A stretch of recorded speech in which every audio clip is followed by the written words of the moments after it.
Have mercy on me, O God, according to your unfailing love, according to your great compassion. Blot out my transgressions. Wash away all my iniquity, and cleanse me from my sin. For I know my transgressions, and my sin is always before me. Against you, you only have I sinned, and done what is evil in your sight. So you are right in your verdict and justified when you judge.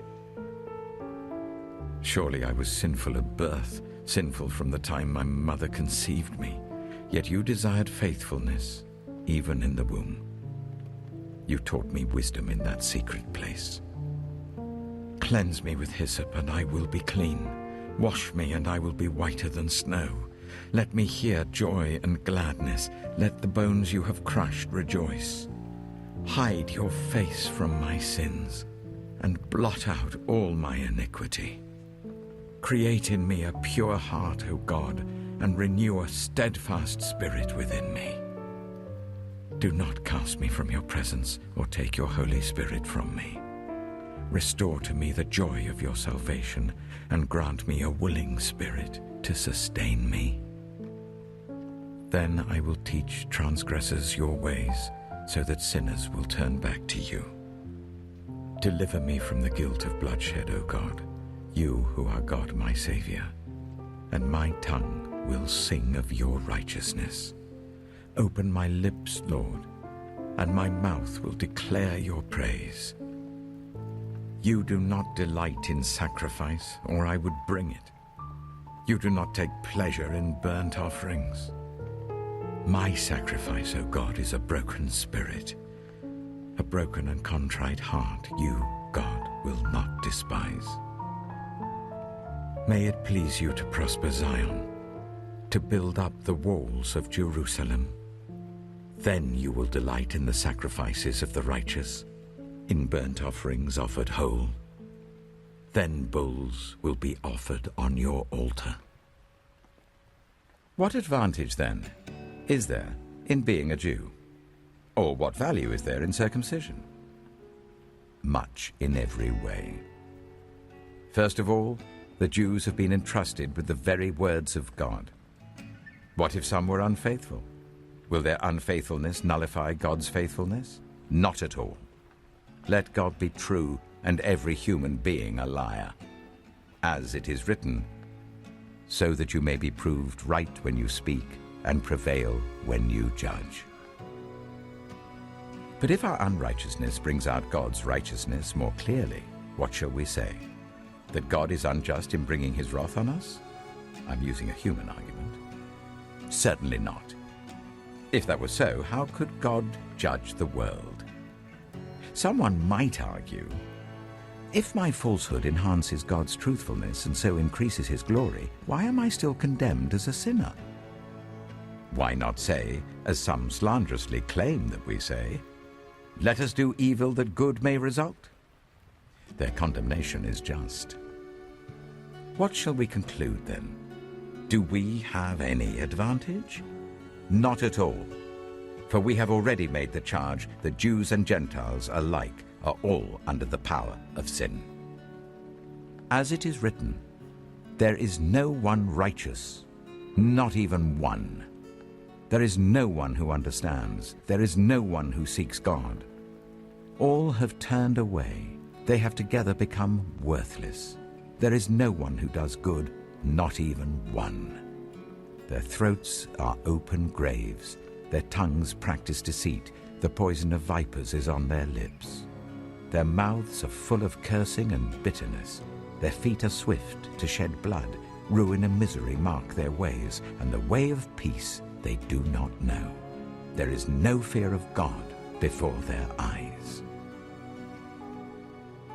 Now, we know that whatever the law says, it says to those who are under the law, so that every mouth may be silenced and the whole world held accountable to God. Therefore no one will be declared righteous in God's sight by the works of the law. Rather, through the law, we become conscious of our sin. But now, apart from the law, the righteousness of God has been made known, to which the law and the prophets testify. This righteousness is given through faith in Jesus Christ to all who believe. There is no difference between Jew and Gentile, for all have sinned and fall short of the glory of God, and all are justified freely by his grace through the redemption that came by Christ Jesus.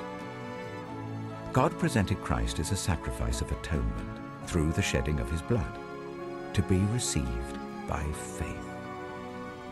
He did this to demonstrate his righteousness, because in his forbearance he had left the sins committed beforehand unpunished. He did it to demonstrate his righteousness at the present time, so as to be just and the one who justifies those who have faith in Jesus. Where then is boasting? It is excluded. Because of what law? The law that requires works? No. Because of the law that requires faith. For we maintain that a person is justified by faith apart from the works of the law. Or is God the God of Jews only? Is he not the God of Gentiles too? Yes, of Gentiles too, since there is only one God who will justify the circumcised by faith and the uncircumcised through that same faith. Do we then nullify the law by this faith? Not at all. Rather, we uphold the law. That which was from the beginning, which we have heard, which we have seen with our eyes, which we have looked at and our hands have touched, this we proclaim concerning the word of life. The life appeared, we have seen it and testify to it, and we proclaim to you the eternal life which was with the Father and has appeared to us. We proclaim to you what we have seen and heard, so that you also may have fellowship with us. And our fellowship is with the Father and with his Son, Jesus Christ. We write this to make our joy complete. This is the message we have heard from him and declare to you. God is light. In him there is no darkness at all. If we claim to have fellowship with him and yet walk in the darkness, we lie and do not live out the truth. But if we walk in the light as he is in the light, we have fellowship with one another, and the blood of Jesus, his Son, purifies us from all sin. If we claim to be without sin, we deceive ourselves and the truth is not in us. If we confess our sins, he is faithful and just, and will forgive us our sins and purify us from all unrighteousness. If we claim we have not sinned, we make him out to be a liar, and his word is not in us.